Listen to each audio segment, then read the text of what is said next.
Jamen, velkommen til Studyseas webinar i dag, som udelukkende handler om Macquarie University, og vi har jo vores æresgæst med, Anthony Bradley, som er Regional Director fra Macquarie University, og jeg giver Anthony ordet her om et par minutter, fordi jeg vil jo gerne lige starte med at fortælle jer lidt om Studysea. Mit navn er Kromann-Jensen. Nogle af jer har allerede været i kontakt med mig, men hvis ikke, så er det typisk også mig i kontakt med, når hvis I ønsker at søge ind og søge vejledning igennem os. Programmet her i dag, og nu skal jeg lige se, om jeg kan dele min, skal have min præsentation op her. Og share screen. Så håber jeg, at I kan se PowerPointen her. Planen for i dag, eller agendaen, er således her, altså kort intro af Studysea. Hvad er vi for en type organisation, og hvordan hjælper vi jer, kan hjælpe jer i den her jungle her. Så efterfølgende universitetspræsentation, jo selvfølgelig Anthony, som præsenterer Macquarie, og når han har gjort det, så fortæller jeg lige lidt om de her relativt gode finansieringsmuligheder, der er fra den danske stat, men også private finansieringsmuligheder. Til sidst, der vil vi jo meget gerne besvare jeres spørgsmål, og det kan være spørgsmål på dansk eller engelsk til mig eller til Anthony. Hvad hjælper Studysea med? Jamen, vi står egentlig sådan på to ben, kan man sige. Den ene del, det er praktik i udlandet. Der skal jeg være ærlig at indrømme, der har vi ikke lavet meget de sidste par år her under coronapandemien. Til gengæld har vi, efter vi gik ind i 2021, haft utroligt travlt med at hjælpe studerende til udlandet. Sidste år var vores travleste år, og det ser ud til også at fortsætte nu her ind i 2022. Så der er kæmpestor efterspørgsel på at komme til udlandet og studere, og det er jo dejligt, og det er noget, vi kan hjælpe med. Så Studysea formidler studier i udlandet. Vi er officiel repræsentant for en række anerkendte udenlandske universiteter. Vi har, nu står der 70+, men vi har faktisk over 80 universiteter rundt omkring i verden, som vi kan hjælpe dig til. Det er selvfølgelig lidt forskelligt, hvad det er, vi kan hjælpe med på de forskellige universiteter. Og jeg skal nok lige komme ind på, det kommer jeg ikke lige ind på her. Vi har en mere generelt webinar omkring studier i udlandet, som også ligger inde på vores YouTube-kanal, hvor I kan høre lidt mere om det. Det gode ved vores studievejledning og den hjælp, vi yder i forhold til uddannelse i udlandet, det er, at vi er finansieret af vores udenlandske universiteter, og derfor så vores hjælp, den er gratis for jer, så længe det selvfølgelig er et af de universiteter, vi samarbejder med. Og hvordan er det så, Studysea hjælper? Jamen, jeg har prøvet at illustrere den vej, der er fra første tanke og så til, ja, ikke blot at rejse afsted, men at komme hjem igen. Går du med en tanke om at studere i udlandet, har du sikkert også en masse spørgsmål. Så når du er allerede i det stadie og gerne vil prøve at finde frem til, hvad er dine muligheder, hvad er et godt match til mig, hvor kan jeg blive optaget, hvor har jeg råd til at tage hen, tag fat i os, vi vejleder jer meget gerne omkring de muligheder, vi har ved de universiteter, vi samarbejder med. Har du allerede besluttet dig, og måske, der er jo rigtig god information også på vores hjemmeside, så har du besluttet dig og gerne vil i gang med at søge, jamen så tag også lige fat i os, så hjælper vi dig med det. Vejleder dig omkring ansøgning, dels ansøgning til det udenlandske universitet, men der er også andre ansøgningsprocesser, som foregår nogle gange samtidig. Lad os sige, at du vil søge ind på en hel uddannelse i udlandet, så vil du sikkert meget gerne benytte dig af de finansieringsmuligheder, der er fra staten, og det kræver selvfølgelig, at uddannelsen skal godkendes til SU, så det er også et ansøgningsproces, hvor der er en masse dokumentation, som vi selvfølgelig hjælper dig med at skaffe. Søger du et studieophold i udlandet, så har det noget med, hvis det skal indgå i din danske uddannelse, at du får fag forhåndsgodkendt, og der hjælper vi selvfølgelig også igennem den proces og det forløb. Når du er optaget, så er du i det, vi kalder pre-departure-stadiet fra Studysea. Der får du en pre-departure guide, den er specifik til det land, du skal hen, og den har jo selvfølgelig opremset alle de her praktiske ting, der skal styr på, før man rejser afsted. Bolig, forsikring, visum og så videre, hvis det er relevant.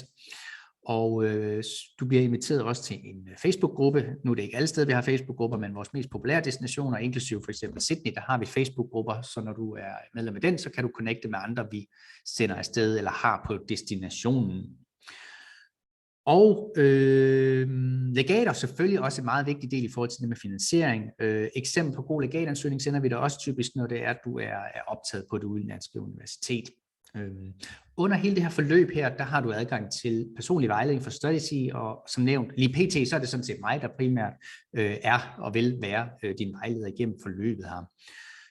Kort sagt om mig selv, jeg er stifter af Studysea. Studysea har eksisteret siden 2013. Vi sendte de første studerende ud i verden i 2014. Er sat i verden for at gøre det nemt og overskueligt at få realiseret den her drøm om at komme til udlandet og studere. Pre-departure-stadiet, ja, når man er igennem det, jamen, så er man jo klar til at rejse afsted, og heldigvis så er der jo typisk god support på vores udenlandske universiteter. Men skulle der opstå problemer eller noget under opholdet, har man brug for noget dokumentation til SU eller lignende, jamen, så tag endelig fat i os. Når I nu kommer hjem, så vil I så være en del af vores Studyseas alumni-netværk, som jo består af tidligere studerende og praktikanter, som vi har sendt ud i verden. Det var bare sådan lige meget hurtigt omkring Studyseas hjælp og vejledning. Nu synes jeg simpelthen, at det er tid til at give ordet til Anthony Bradley, som er Regional Director af Macquarie University for Afrika og Europa. Anthony. Over to me. Well, first of all, I agree with everything you just said. Yeah, I know. Hard not to. Thanks a lot, Anthony, again for taking the time. I know it's very hard for you with the time difference, right? So oh, yeah, I can see you right there in Sydney. It looks like it's is it dawn or what's that? So I should probably tell everybody that even though I do look extremely tired, Macquarie University has offices based all over the world. And I'm actually based in the UK, so I'm actually 1 hour behind you guys. So it's 2:45 in the afternoon here. So Macquarie has such a large global footprint. And obviously pre-COVID, we used to travel a lot, but I look after all of Africa and all of Europe. I have a colleague in Los Angeles, a colleague in Mexico City, Hanoi, Jakarta, India, China, everywhere. So yes, I know I do look tired. So it could be 1 o'clock in the morning, but it is actually 2:45. So without further ado, Mickey, I think I can share my screen now, can't I? Go ahead and try. If it doesn't work, I'm just going to make you host, then I'm sure it'll work. Okay, no, I can't do it yet. All right, I'll just make you the host here, then I'm sure that we'll get things to work. Cool. Just try now. Yeah, there we go. Brilliant. So let me share that screen and I'll start slideshow. Start from start. All right. So first of all, everybody, thank you very much for tuning in. I should point out that Mickey has represented Macquarie now for must be nearly 6 years or something. It's been quite a while, 5 or 6 years. So we've done a lot of work together, and Mickey's like an education representative of ours. We have people like Mickey all over the world that facilitate applications and advice. I mean, I know he's just explained this to you in Danish, but they play a very, very important role in making sure that students know exactly what's happening, you know, with Macquarie University, how to apply, etc., etc. So anyway, a little bit about the university. It's not a very long presentation. I'm going to be talking, so if you've got any questions, please think of them. It just basically contains some very, very nice pictures. So that first picture you can see with the letter A right in the middle of that picture for some reason. I was changing it and I forgot to get rid of the A from my name. But that is a view of Sydney as you fly into it. Okay, so it is a very iconic city. It's not the capital city of Australia. A lot of people tend to think, oh, it's the capital city because everybody's heard of Sydney. But that honor goes to Canberra, which is a bit of a boring city, a bit inland, government city, politicians and embassies, very boring. Sydney itself is by far and away the largest city. and the most dynamic, and has a population of about 5.5 million. So if you do come and study with us, as Kyla will find out when he flies in, that is actually a view that you will get as you come into the city. Now, a little bit about Australia. I'm sure you know as much about Australia as most people do. If you like tennis, you probably would have been following quite a lot of the news recently about various things going on, and Novak Djokovic making a visit to, and a very quick visit to Australia. Lots of jokes going on about that. But for those of you that don't know anything about it, it's got a population of about 25 million. And it's approximately 180 times bigger than Denmark. So if you can imagine the population, 25 million, population of London, about the same, spread over something 180 times bigger than Denmark, you get an idea of what Australia is like in terms of population. One thing to comment on is that even though people think, oh, look, that must mean an underpopulated country, it doesn't work like that. Everybody is crowded around the coast. 90% of Australian population, so what's that, 24.5 million people, live within 60 kilometers, live within almost an hour of the coast, which basically means if you ever do venture into the center of the country, it's empty. 80% of Australia is just desert and empty. So you get this bizarre balance of a cosmopolitan, high density living place like Sydney, and the further you drive west, the emptier and emptier and emptier it gets. So it's a fantastic place to visit, not just to study, but to go and see something that is quite unique in the world. It's obviously, it's a colonial country. So 250 years ago, Australia looked very, very different. Since Captain Cook did his business and set up shop over there, there have been waves of migration from just about everywhere in the world. So it's got a very, very multicultural feel about it. So I know when you watch Bondi Rescue, in your mind, you've got these blonde, blue-eyed, hunky Australians, but that really is not your typical Australian. Australian can be anybody from anywhere. And 1 in 4 Australians were not actually born. So I think Matthias Christensen, let me let him in. So somebody was just trying to get in then. So I just admitted him. It's okay, Mickey. So what 25% of Australians were not actually born. So 25% of people that live in Australia were not born there. That's actually reflected in Macquarie University's international makeup. 25% of our students are not Australian students, they're international students.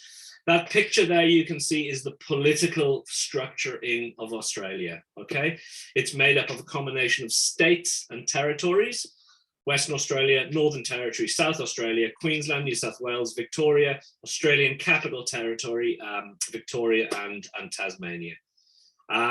New South Wales is by far and away the most populous state. It's got 8.8 million people and everything centers around Sydney. So that's an aerial view of Sydney. It's a very nice looking view. Always ranked in the top 3 most livable cities in the world. So sometimes it's number 1, sometimes number 2, sometimes it drops as low as number 5 or 6, but it always sits extremely highly in livable cities. And it's not just because of the obvious things like weather.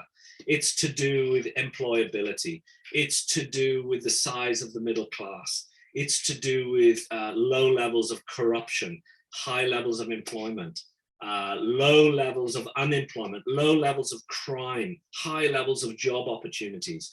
So what I'm trying to say is that the reason something is livable is not because it's lovely outside. It's everything to do with making your life nice and easy to live in. It's one of the safer cities in the world. I mentioned earlier on, and I mean for Danes and for Northern Europeans in general, this is not a concern because you're used to this level of security in your own countries. But for a lot of the countries I go to, the parents of students ask me, is it safe? And obviously there are places in Sydney you don't go, but impromptu opportunist crime is very, very low. As I said, middle class is very large. I think it's got one of the highest hourly earning rates in the world. It's something like $20 an hour or something. So it's pretty amazing what you can earn doing whatever. Cleaning toilets, you'll still get $20 an hour. So the economy is very, very powerful in the middle. And there are lots of safety nets. So for people that fall down those cracks, whether they get into drugs or alcoholism or mental health issues, there are support services which keep them off the streets, which try to rehabilitate them. So in many ways, it's probably quite similar to Denmark or some of the more affluent Western European countries in terms of safety and how society is structured. And that picture there you can see is, of course, the iconic Bondi Beach. And most of the big popular beaches have things called ocean pools, where people can go and jump in before, you can take the train down, do a couple of kilometers swim before your class starts. So Kyla, you might want to do that. If you do go swimming out in the back there, just do remember, you will be part of the food chain. Top 10 best cities, student cities in the world. So Sydney has a number of very, very good universities. There are 42 universities in Australia. Only one is private, or more, one or two are private, but most of them are government accredited, government funded, government mandated, and government scrutinized, which means when we promote a program, when we promote a service, when we build a building, it's externally viewed by the Ministry of Education. So what I'm trying to say is that when you go to Australia, you're guaranteed of a good academic student experience. And Macquarie is right up there with some of the best performing universities that you can go to in the country. What you can actually see there is part of the university campus. We've got a massive 2 square kilometer campus. And in the next slide, I'm going to show you a short video which our media and communication students have just produced. So hopefully it will play okay. And let's go.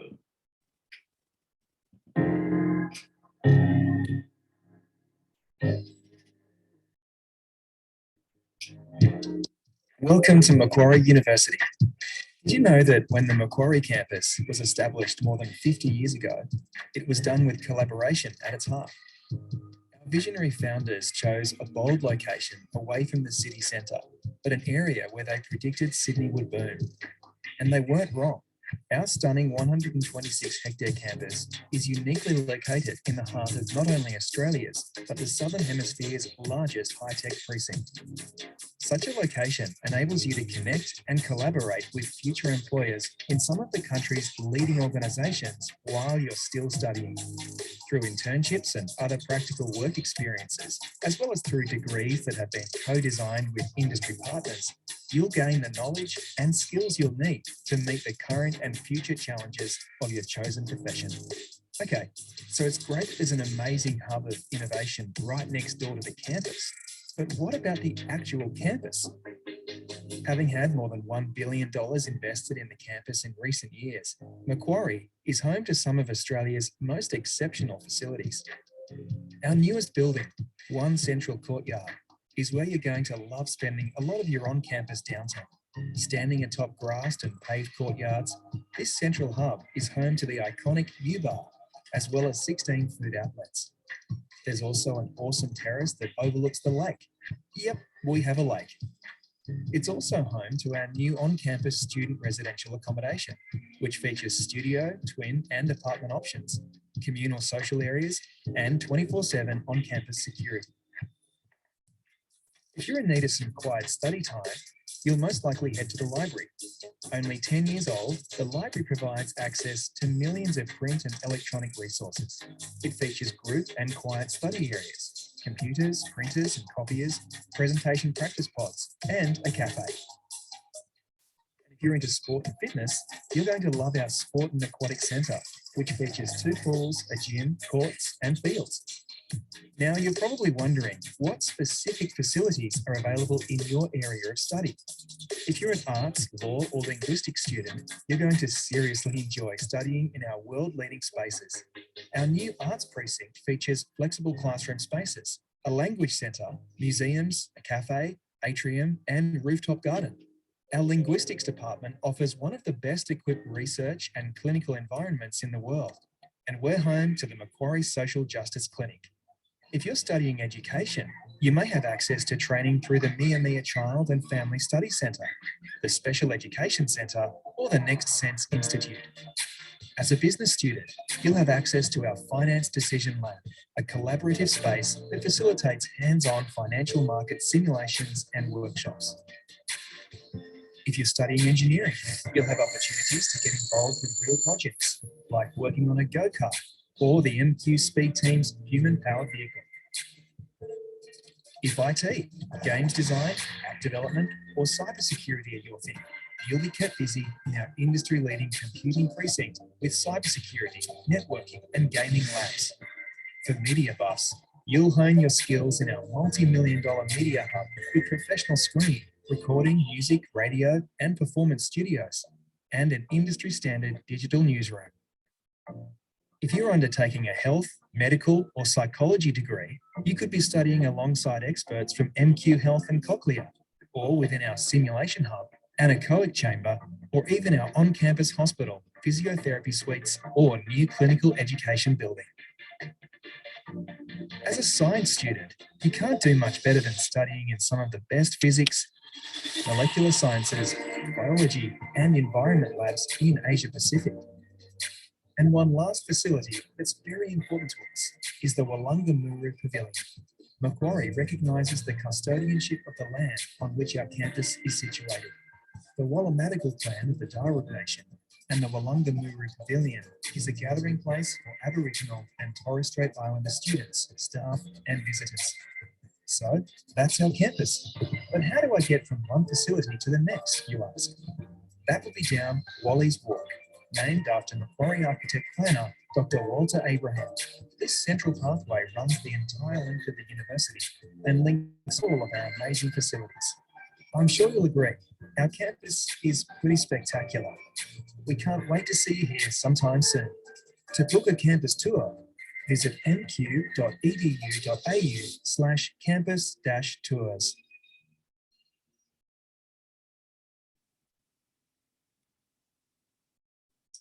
So there you go, guys. That gives you a little bit of an insight. It's on YouTube. You can find that if you want to, but it gives you an insight into the nature of the university.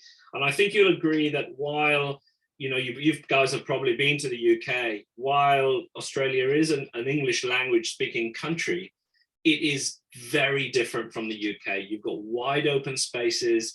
You've got the recognition of the indigenous people that live there. You've got an entirely different history, a different weather patterns.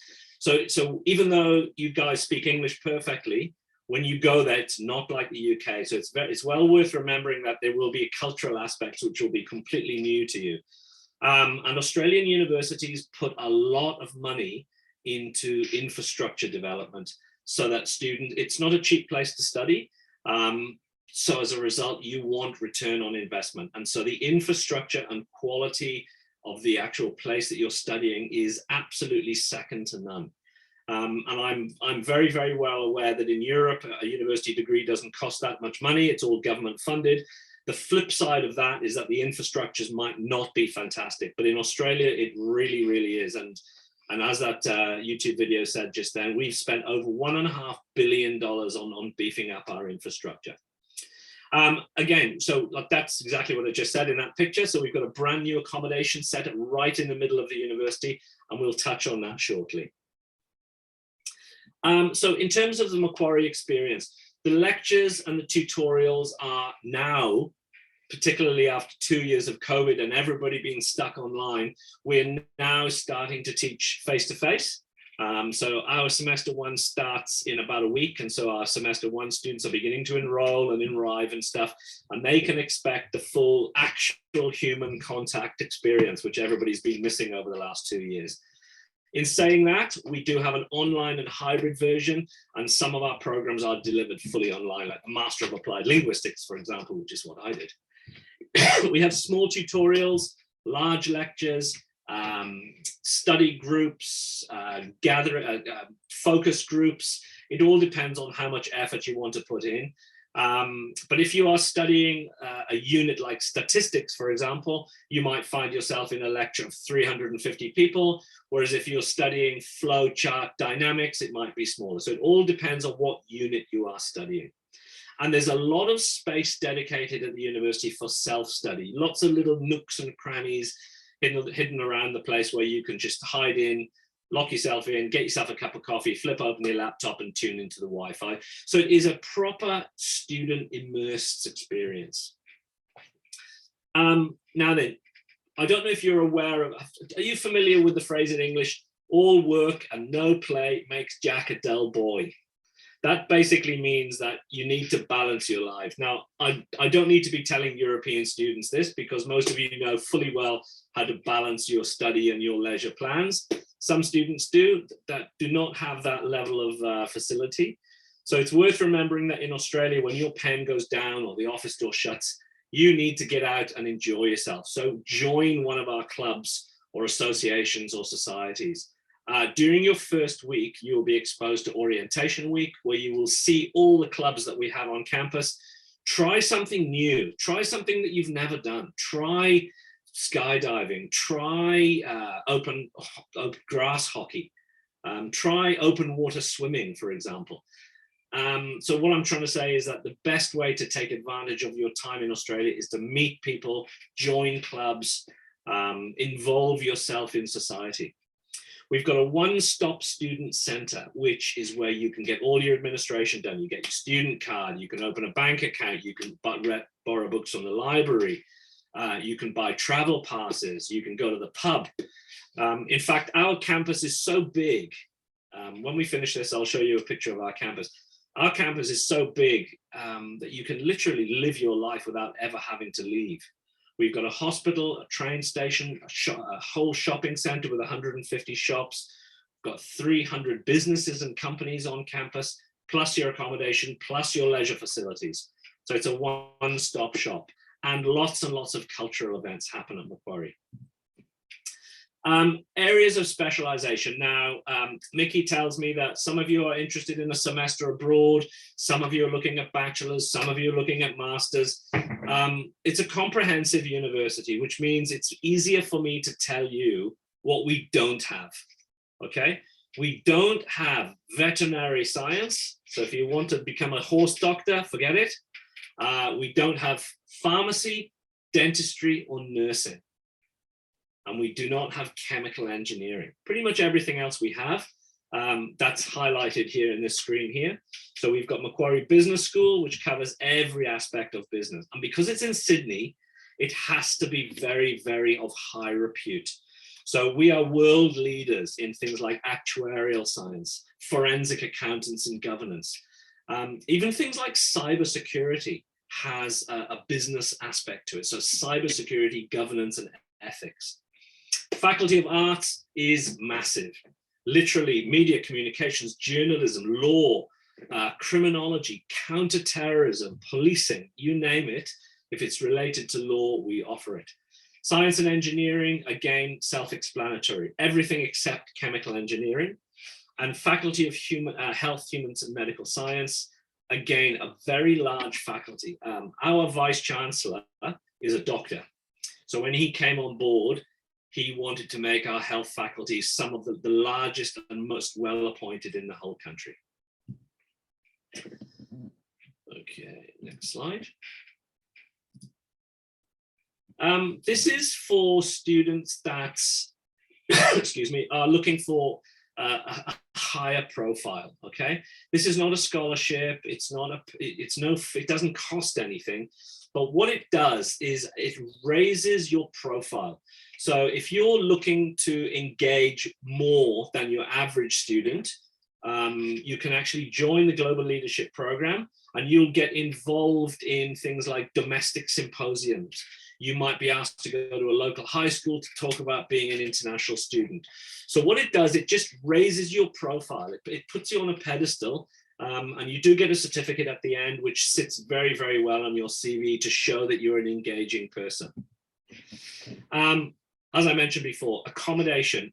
Most of our students, when they arrive in Macquarie, they will spend at least the first semester on campus. And we strongly recommend it, simply because we want you to be involved in the Macquarie family. We don't want you worrying about signing tenancy lease agreements and worrying about how to get into university. We strongly recommend that you take advantage of a huge range of accommodation options that we have. Now, just excuse me a sec, guys. My cat is asking to go out of the room, so just give me 1 second. I'm going to open the door.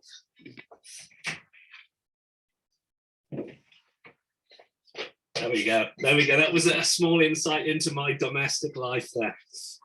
We also have a new university residence built right in the center of the campus. So please, if you are interested in studying and staying on campus, I strongly recommend you register to book a room in this place.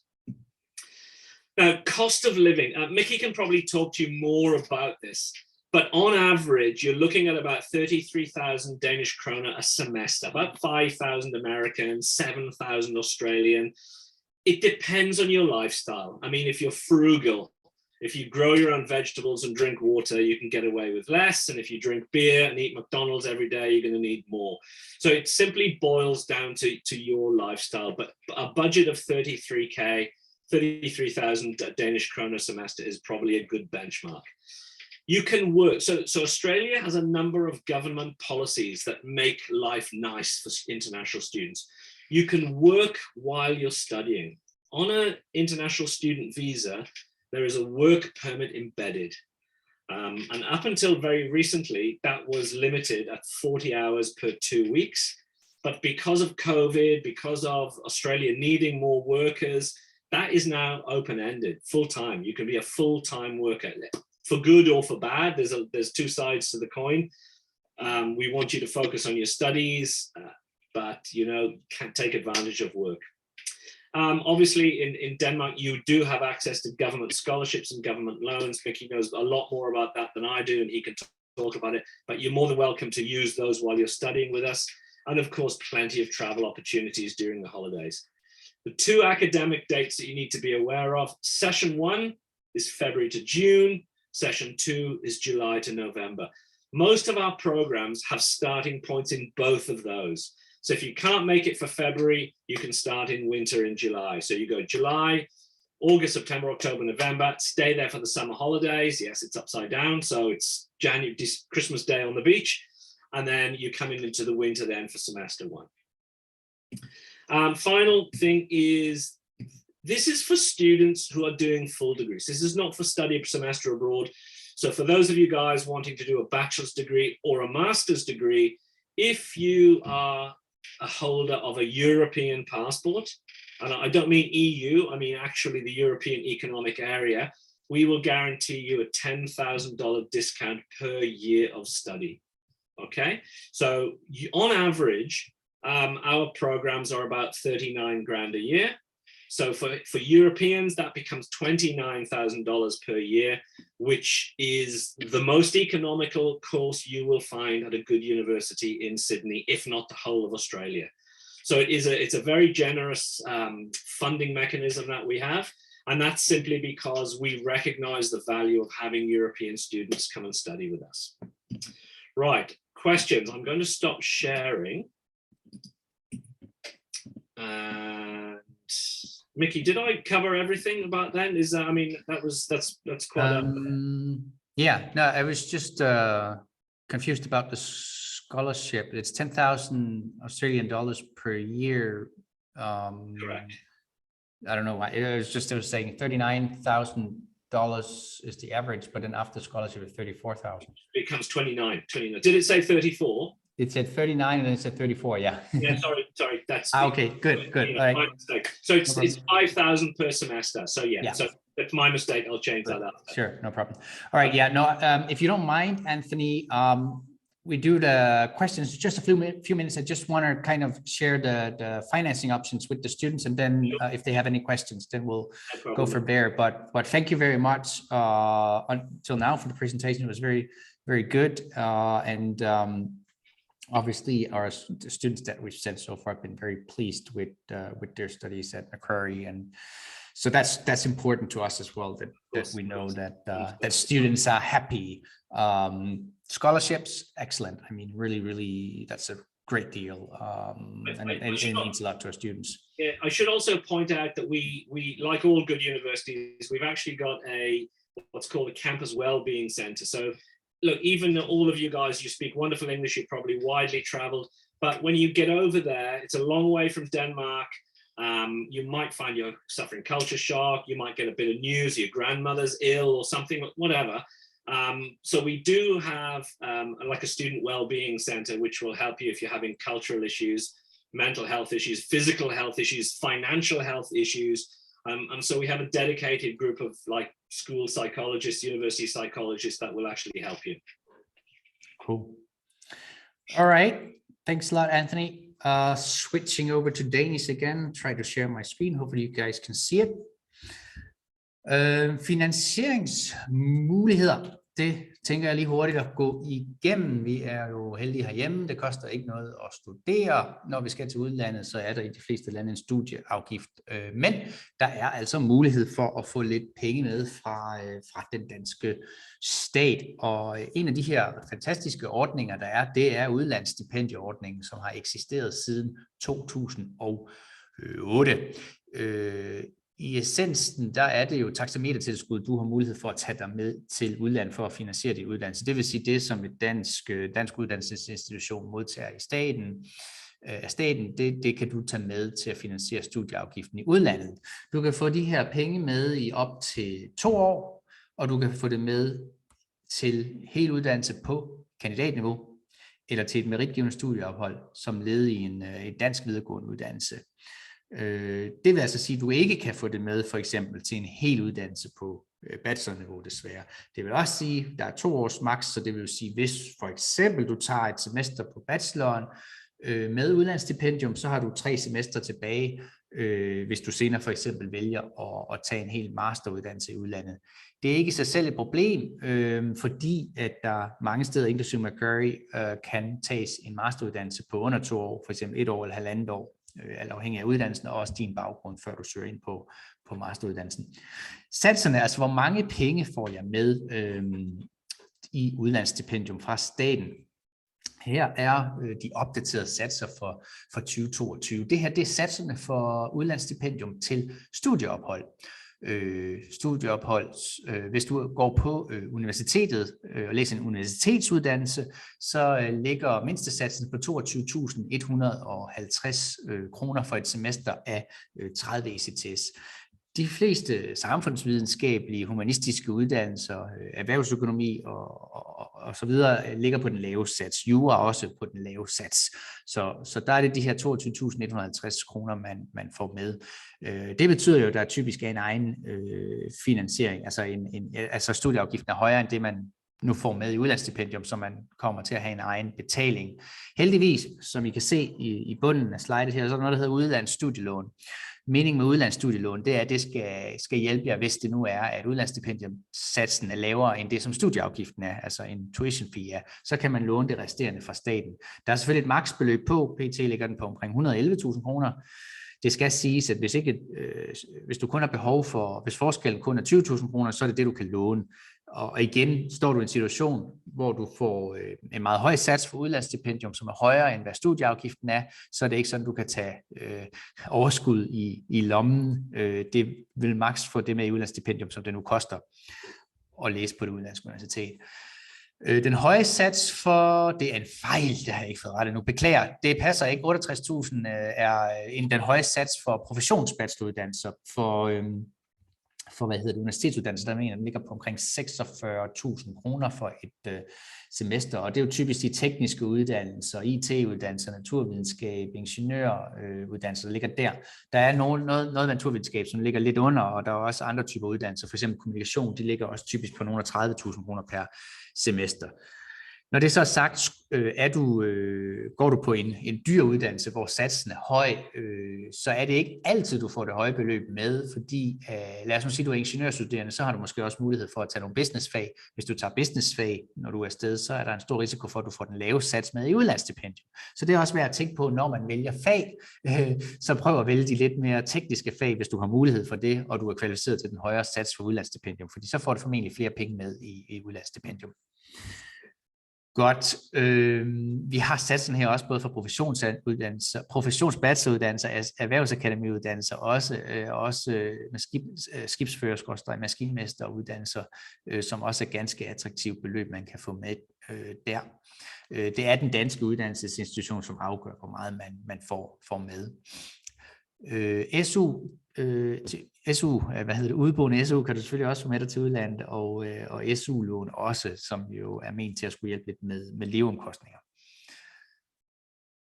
Ja, hvad skal der til for at få det her udlandsstipendium? Jamen, du skal selvfølgelig være SU-berettiget og have SU-klip tilbage, og så er der noget dokumentation, der skal på plads, før du kan søge det, og det er optagelsen på det udenlandske universitet, det er forhåndsgodkendelsen fra dit danske universitet eller studienævn, og så er det dokumentation for studieafgiften i form af enten en faktura eller kvittering. Og det er selvfølgelig noget, vi hjælper med den her dokumentation. I nogle tilfælde, så skal du selv lægge ud, og så kommer pengene så måske nogle uger senere, så det skal man også lige være opmærksom på. Er du interesseret i at læse en hel uddannelse på kandidatniveau, altså en masteruddannelse i udlandet, så er det, ja, det er jo nogenlunde samme beløb, bortset fra, at du så, kan gange det op med 4. Så for en 120 ECTS masteruddannelse på 2 år, der ligger satserne på de billigere uddannelser, humanistiske uddannelser, samfundsvidenskabelige uddannelser på 88.600 kroner hen over 2 år. De dyreste uddannelser, sådan noget som IT og ingeniøruddannelser, jamen der er den på 184.600,